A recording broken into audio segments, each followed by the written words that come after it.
thì cái đây prang prang chi diêm xôm bấy miên chỉ vết ruột nơi trem tại mùi ngày có bà sao chiang mà nút chơi để ruột nơi rồi nơi năm cho con mà prao pe về lia ao chia bây giờ ruột pe về lia đây cần lon từ hơi mình trò lọp mọc vinh lời từ hơi coi chỉ ca từ hơi nâng anh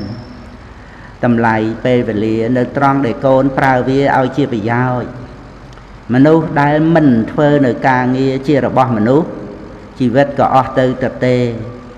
chừng này mà nô để miên ca chi diêm rồi mình cam dược nơi bây giờ sinh xóm tục nơi bây giờ hô đã ban trầm rách nơi bây giờ thống cứ ca rùi phật âm pi chỉ cái đầy tục mà nô để phơi nơi ca nghe cha mình ai ban chia mà nô sầm khăn khúc kia lại bàn tay mà nô sầm khăn là trăng phơi ca nghe đau chỉ cái đấy chia diêm chuyển nghịch tầm lay rồi bỏ mình lúc hoặc này tròn phal này càng nghĩa nâng sẽ cái đây là và chạm luôn còn mà trời không sẵn xong một bạn đi say là một bạn đi say cứ ở vây để phơ ao chia tầm lọp một bạn đi say là cứ chỉ phun than để ca chầm ra côn ở thua khúc vàng vì bị đồ chỉ đây chầm ca đây là đôi cho nào ai bà con srei mai phơi là hơi ở kỳ thả cho ca con srei nơi tôi mai chỉ nè điệp chom tay luôn ở con sliệp bẹ dạng ná spe cả bột từ xà lá dạng mấy tợp xòm mai điệp chom ở con từng mai tay tay tam côi quân đầm nại con ở ca pinh chật lưu đập bẹ con srei thông là vây vây đây chỉ thông mà chia sầm rạp luôn con mai có bàn prap bình dul ở con bàn đăng từng ấy lời mai xôm bình dul con srei âm pi pan nhà ha mũi để con chết để khai bịa kể tha xong con chạm sẽ đạp hai pi cha rồi na oi là đầm bay đo srei nơi pan nhà ha mũi ní oi bàn chưa được sờ là con khai kể tha bịa thả kế sầm đáy đo mà nuốt từng lai đợt tây lơ phèn đấy cái pi con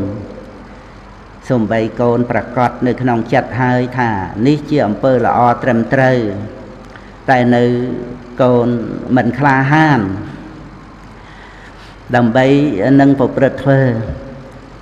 ព្រោះខ្លាចគេថារឿងគេថានេះវាคล้ายទៅជារបស់ដែលគួរខ្លាចជាទីបំផុតក្នុងโลกនេះទៅហើយសម្រាប់កូនស្រីបើមានសេចក្តីប្រកាន់យ៉ាងនេះក៏មិនអាចធ្វើអ្វីបានឡើយព្រោះគេមានច្រើនណាស់អ្នកម្នាក់មានការគិតឃើញរៀងខ្លួនត្រូវគ្នាខ្លះមិនត្រូវគ្នាខ្លះការកូនស្រីធ្វើនៅអ្វីមួយអ្នកខ្លះគេថាល្អអ្នកខ្លះទៀតគេថាមិនល្អឬអាចគេថាអាក្រក់តែម្ដងដូច្នេះកូនស្រីត្រូវតែសម្រេចថាអាត្មាអញក៏បីធ្វើនៅអ្វីដែលសមគួរដល់ខ្លួនឯងផងដែលមិនខុសច្បាប់ផងមិនខុសសិលធម៌ផងមិនបៀតបៀនឲ្យអ្នកណាក្តៅក្រហាយផងហើយអាត្មាអញសប្បាយចិត្តនឹងធ្វើផងដូច្នេះអាត្មាអញត្រូវតែធ្វើដោយមិនមានកង្វល់នឹងពាក្យគេថាអ្វីឡើយប៉ុន្តែម៉ែសូមរំលឹកកូនស្រីចូលកូនកុំភ្លេចផ្ទៀងផ្ទាត់នៅកិច្ចការងារនោះឲ្យជាការងារល្អត្រឹមត្រូវពិតប្រាកដផងការរិះគន់នន្ទាខ្នន់ខ្នាញ់ជារបស់ធម្មតានៅក្នុងលោកអ្នកខ្លះប្រើពេលវេលាទំនេរទៅក្នុងការអានសិភៅ